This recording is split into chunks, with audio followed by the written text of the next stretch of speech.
They came from Utah. They came from the western states, parts of the eastern states, Canada and Mexico. They came from Western Europe, Eastern Europe, and Southern Europe. They even came from as far away as China, Japan, and other parts of Asia. They came from everywhere to the wild and woolly American West to seek their fortune. They came to search for a new life and for the freedom and opportunities that only America could offer. They came to Bingham Canyon and became part of the great melting pot that the mining towns of that canyon would become. They founded a town. They founded a school. They founded a family. And although their city has vanished, their legacy lives on today at Bingham High School in the lives of its students who are proud to number themselves as part of Bingham's sons and daughters.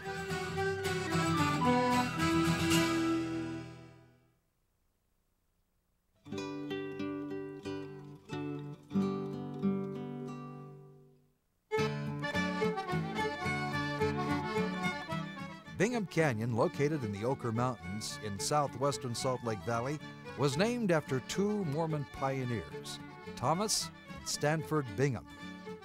In 1848, they were sent to the area by Brigham Young to herd horses and cattle.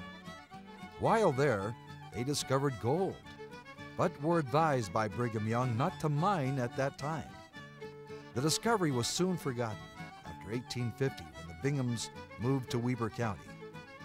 Nevertheless, Bingham Canyon continued to be used for obtaining valuable timber. In 1863, as logging operations continued, valuable ores were again discovered. Bingham Canyon was then organized into Utah's first mining district. The rush for riches in Bingham Canyon began. People came from all over the world to work in the Bingham Canyon mines, and the flood of immigrants made Bingham one of the most ethnically diverse areas in Utah. It was estimated that in 1912, 65% of Bingham's residents were foreign-born. It was a wonderful place to grow up in because we were a cosmopolitan of people. I mean, you didn't have a influence of just one religion. I grew up with Japanese people, Mexican people, Yugoslavs. So I would say it was a town that you grew up in that give you every opportunity in the world to advance. People were real supportive of each other, even though it was quite an ethnic mix. Being a mining town, a lot of people came from all over the world. There were Chinese people, Japanese people, many what we today would call Hispanic people, Mexicans, Puerto Ricans. And yet everybody seemed to get along extremely well. Everyone was very tolerant and respectful of each other's differences. People tended to live in their own areas of the community. There was Greek Town, the Japanese people lived together. Frog Town was where a group of French immigrants settled. The Swedish people had their street and so on. But they were very supportive of each other. By the 1920s, the canyon's population had elevated to more than 15,000 people, yet each community was distinct in its character. Finns, Swedes, and Norwegians came to Carfork. Eastern and Southern European Slavs and Italians to Highland Boy. Greeks, Japanese, British, and Scandinavians to Copperfield. Austrians, Mexicans, Welsh, Cornish, and other Britons to Lark. And the British, French, Irish, and numerous others to Bingham. As a result, the mining camp was a microcosm of the world, a wonderful melting pot of many culturally diverse people. And they brought their customs with them to school and used them in lots of ways. I remember even the parents coming, demonstrated cooking from their particular culture. So I think it was the variety of cultures that brought us together, and yet with a unique purpose. Everybody was interested in education, wanted to be good students, wanted to be friendly. Very, very friendly place. Bingham, due to its steep topography, had room for only one main street, snaked its way through nearly 7 miles of canyon. These close confines added to the tragedies that resulted from the numerous fires, avalanches, and floods that continually plagued the residents of the canyon. I think the reason the people were so closely knit was because people really cared about one another then. And if anybody had any problems or any hardships, the whole community rallied behind them and came to their rescue. There were a few major disasters in Bingham. In Carfork, there was a big fire, and several apartment houses and homes burned down, and all the rest of the communities rallied behind those people and provided them with places to live and food to eat, and took care of those people that were left homeless. And so consequently, the people really become closely knit. I think the mine cemented the town together. I really do, in a special way, because everybody worked there, and the dangers, and that wasn't ordinary work. These hazards, in the canyon's limited space, led to the construction of Copperton at the canyon's mouth in 1926. This town, which later became the home of Bingham High, was designed as a model mining community and was constructed not for the average miner, but for the Utah Copper Company's management. Utah Copper Company later became the Kennecott Copper Corporation. The variety of people in Bingham Canyon helped transform the hill, as mining operations were originally called, into the world's largest open-pit copper mine.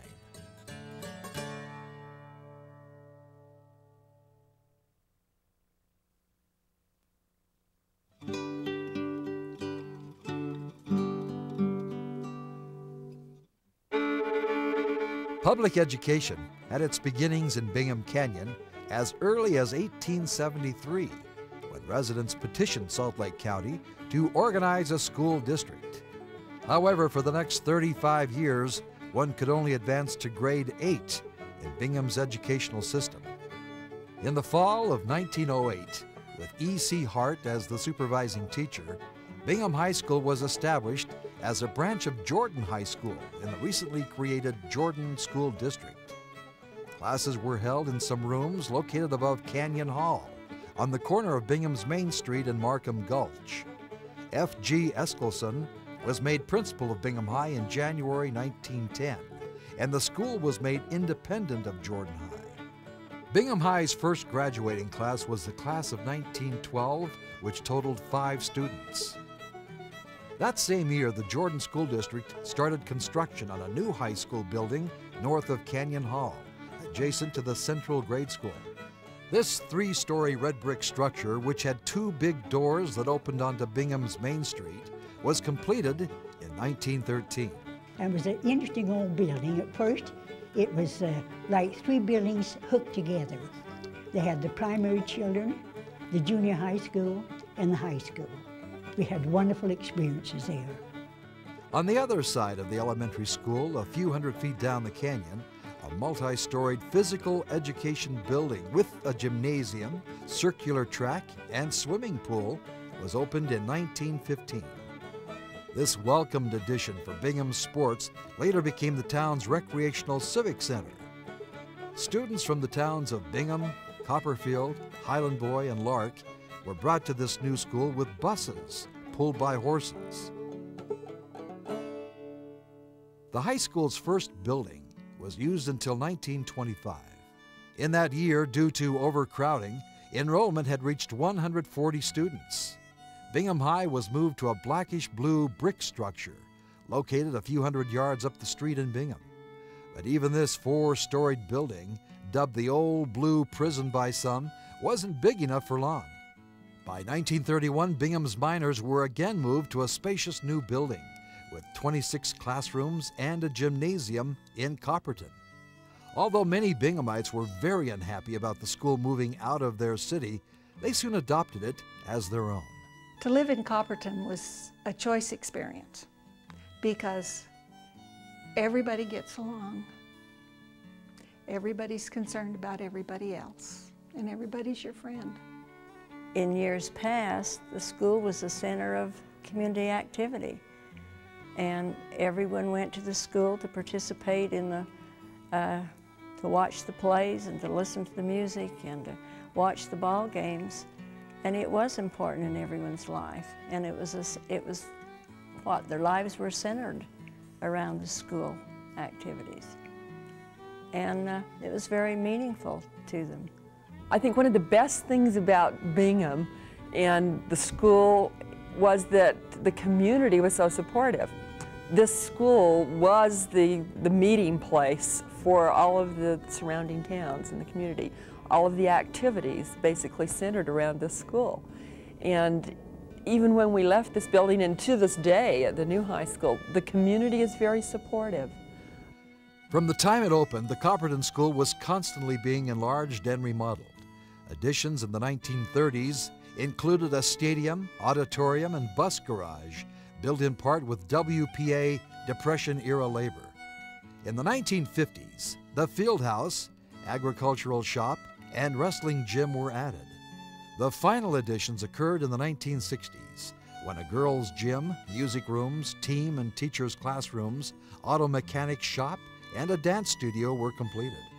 When the city of Bingham was torn down in the late 1950s and 1960s due to the expansion of the open-pit copper mine, it seemed as though Bingham High would have plenty of room for years to come. However, in 1957, the Jordan District School Board changed the boundaries of Bingham High School. The towns of Bluffdale, Harriman, Riverton, South Jordan, and West Jordan, which formerly sent their students to Jordan High, were now assigned to go to Bingham High, along with the students from Lark, Copperton, and Bingham. Despite some initial reluctance by a few of the Valley students to attend Bingham, the new students soon felt at home, traveling up from the Valley to Copperton every day. Everybody was friendly. It's always been helpful, and if anybody had any problems, there was always somebody standing by to help. I think it's been a wonderful, wonderful student body right from the beginning, and still is. Well, the fact that it's here in Copperton, a nice small community, very hometownish, people who grew up here, went to school here, worked for Kennecott, that close-knit community nature. We had a lot of teachers who were here, of course a lot of students who lived right here close by, and it was a kind of out of the way. It wasn't, you know, the big school that it is today, and you know, that's not to knock the new Bingham High School, but this one had a quaintness about it that was, it just brings back a lot of fond memories. And if you wanted to get away from the school, you go over to the Copperton Park, and if you've been there, it's just a wonderful haven. It's quiet, it's got lots of trees, it's cool, and people today come up to Copperton, to this park, as a getaway. And that's the way this community always was, and I think it'll always be remembered. To me, it was a getaway from the valley. It was, you know, we were just kind of snuggled up here. It was just a haven. So many kids in the school went on to do great things, and they did great things because I think they got something out of Bingham High School. I think that they learned to live with other people. The population of the southwestern portion of the Salt Lake Valley boomed in the 1960s, causing the enrollment of Bingham High to skyrocket from 231 in 1957 to more than 950 in the early 1970s. At this time, it was decided that still another Bingham High School would have to be built. The 40-acre site selected for the new school was in South Jordan at 104 South and 2160 West. At the urging of the student body, which by this time consisted mostly of Valley students, the school board decided to retain the name of Bingham and the mascot of a miner for the new school. This fourth Bingham High, which was designed on the open classroom plan for 2,400 students, opened its doors in September 1975 with an enrollment of 1,246. Taking 4 years in the planning and construction stages, the new Bingham High was still not finished when it opened.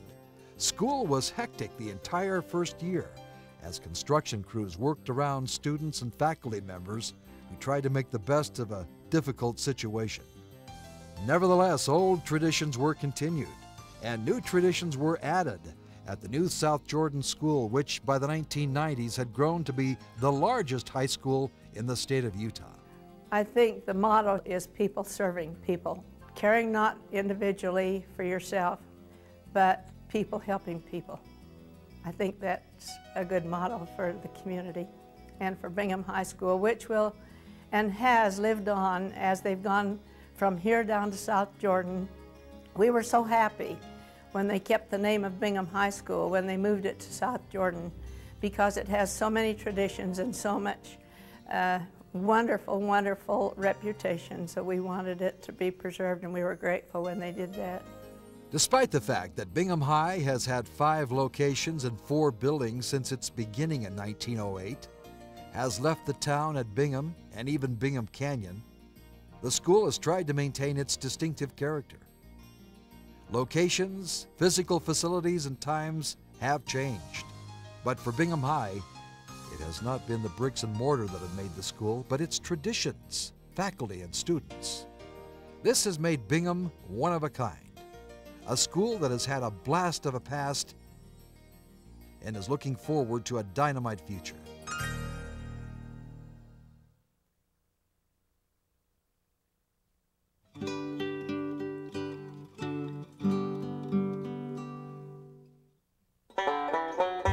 When you think of a miner, what do you think of?